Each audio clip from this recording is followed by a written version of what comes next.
موت ہر ایک کو آنی ہے، کلو نفس ذائقۃ الموت، کہ ہر نفس کو موت کا مزہ چکھنا ہے۔ کسی بھی مضبوط قلعے میں کوئی انسان کیوں نہ بند ہو جائے، موت وہاں آ کر دبوچ لے گی۔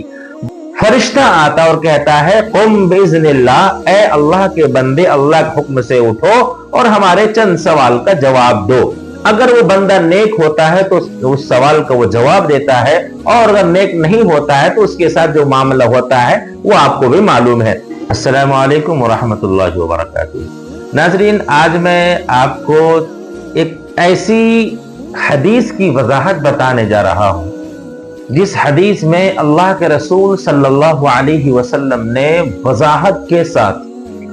اور اس کی اور توضیح حضرت امام غزالی نے اپنے الفاظ میں اپنے طریقے سے پیش کیا ہے۔ میں سمجھتا ہوں کہ اگر اس حدیث کی وضاحت کو کوئی بھی ادنا سے ادنا انسان اگر عمل کر لے اور زندگی میں داخل کر لے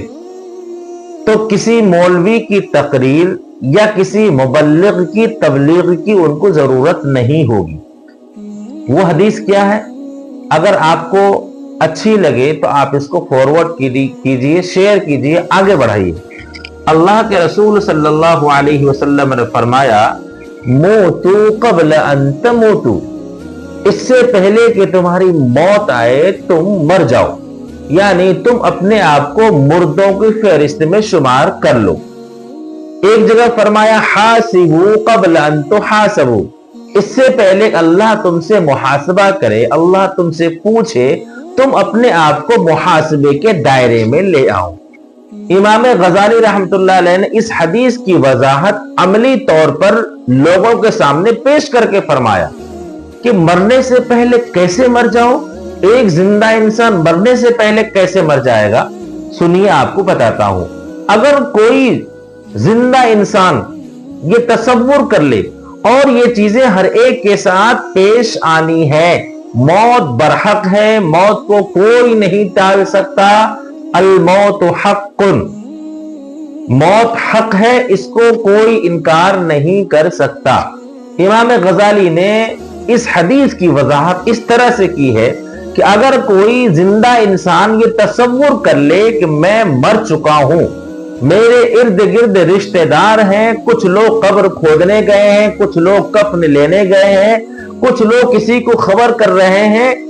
یعنی جو عام طور پر گھر میں مردہ ہونے کے بعد، گھر میں انتقال ہونے کے بعد جو کیفیت ہوتی ہے، وہ کیفیت ایک زندہ انسان تصور کر لے کہ میں مر چکا ہوں، میں چارپائی پر ہوں، اور کچھ دیر کے بعد جو ہے مجھے چارپائی سے اٹھا کر کے چند لوگوں نے تختے پہ رکھا،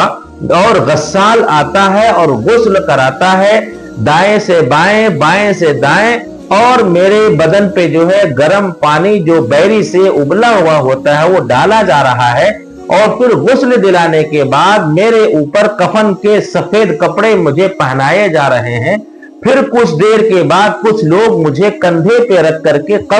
قبرستان کی طرف لے جا رہے ہیں، اور وہاں پر وقت کے امام یا وقت کے حاکم و بادشاہ آ کر کے میری جنازے کی نماز پڑھا رہا ہے۔ پھر کچھ لوگ مجھے قبرستان کی طرف لے جا رہے ہیں، اور چند لمحے کے بعد مجھے کروڑوں من مٹی کے نیچے ڈال دیتا ہے، اور سب لوگ وہاں سے اپنے گھر کو روانہ ہو جاتے ہیں۔ پھر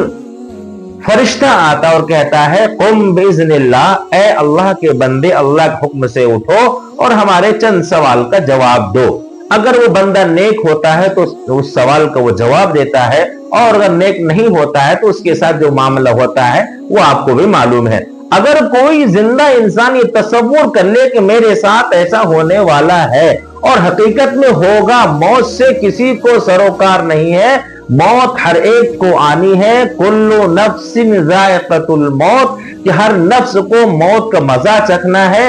کسی بھی مضبوط قلعے میں کوئی انسان کیوں نہ بند ہو جائے، موت وہاں آ کر دبوچ لے گی۔ موت کی وضاحت قرآن کریم نے یہ کی ہے، یدرککم الموت ولو کنتم فی بروج مشیدہ، موت تمہیں وہاں آ کر کے دبوچ لے گی اگر کہ تم مضبوط قلعے میں، مضبوط محل میں بند اور محصور کیوں نہ ہو جاؤ۔ اگر کوئی انسان یہ تصور کر لے 12 گھنٹے میں سے صرف 10 منٹ بیٹھ کر کے گھر میں